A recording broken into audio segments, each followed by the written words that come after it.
Les Actes des Apôtres, chapitre 4. Tandis que Pierre et Jean parlaient au peuple, survinrent les sacrificateurs, le commandant du temple, et les Sadducéens, mécontents de ce qu'ils enseignaient le peuple, et annonçaient en la personne de Jésus la résurrection des morts. Ils mirent les mains sur eux et ils les jetèrent en prison jusqu'au lendemain, car c'était déjà le soir. Cependant, beaucoup de ceux qui avaient entendu la parole crurent, et le nombre des hommes s'éleva à environ 5000. Le lendemain, les chefs du peuple, les anciens et les scribes, s'assemblèrent à Jérusalem avec Anne, le souverain sacrificateur, Caïphe, Jean, Alexandre, et tous ceux qui étaient de la race des principaux sacrificateurs. Ils firent placer au milieu d'eux Pierre et Jean et leur demandèrent « Par quel pouvoir ou au nom de qui avez-vous fait cela ?» Alors Pierre, rempli du Saint-Esprit, leur dit « Chefs du peuple et anciens d'Israël, puisque nous sommes interrogés aujourd'hui sur un bienfait accordé à un homme malade, afin que nous disions comment il a été guéri, sachez-le tous et que tout le peuple d'Israël le sache. C'est par le nom de Jésus-Christ de Nazareth que vous avez crucifié et que Dieu a ressuscité des morts.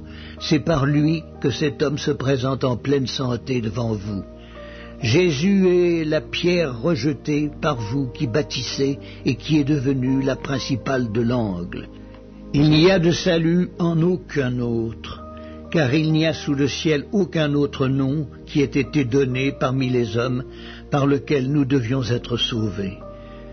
Lorsqu'ils virent l'assurance de Pierre et de Jean, ils furent étonnés, sachant que c'étaient des hommes du peuple sans instruction. Et ils les reconnurent pour avoir été avec Jésus.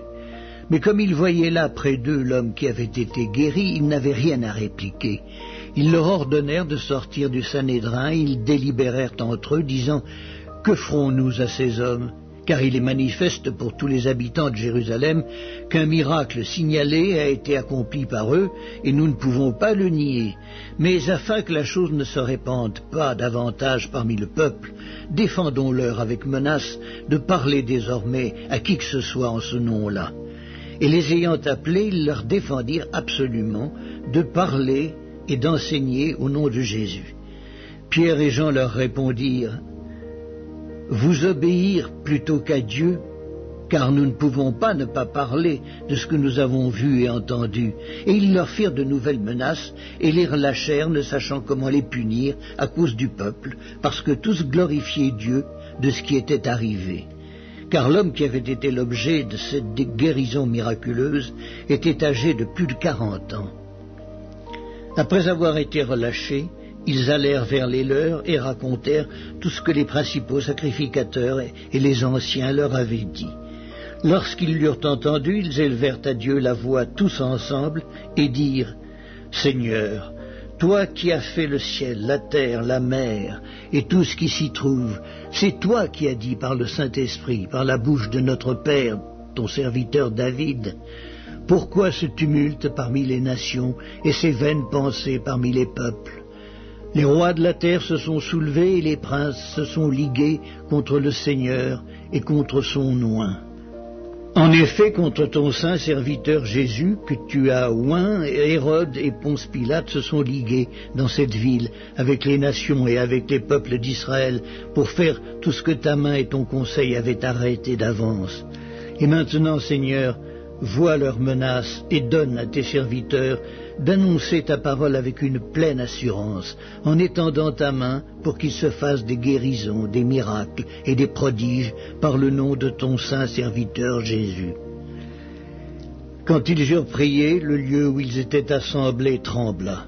Ils furent tous remplis du Saint-Esprit et ils annonçaient la parole de Dieu avec assurance. La multitude de ceux qui avaient cru n'était qu'un cœur et qu'une âme. Nul ne disait que ses biens lui appartinssent en propre, mais tout était commun entre eux. Les apôtres rendaient avec beaucoup de force témoignage de la résurrection du Seigneur Jésus. Et une grande grâce reposait sur eux tous, car il n'y avait parmi eux aucun indigent. Tous ceux qui possédaient des champs ou des maisons les vendaient, apportaient le prix de ce qu'ils avaient vendu et le déposaient aux pieds des apôtres, et l'on faisait des distributions à chacun selon qu'il en avait besoin.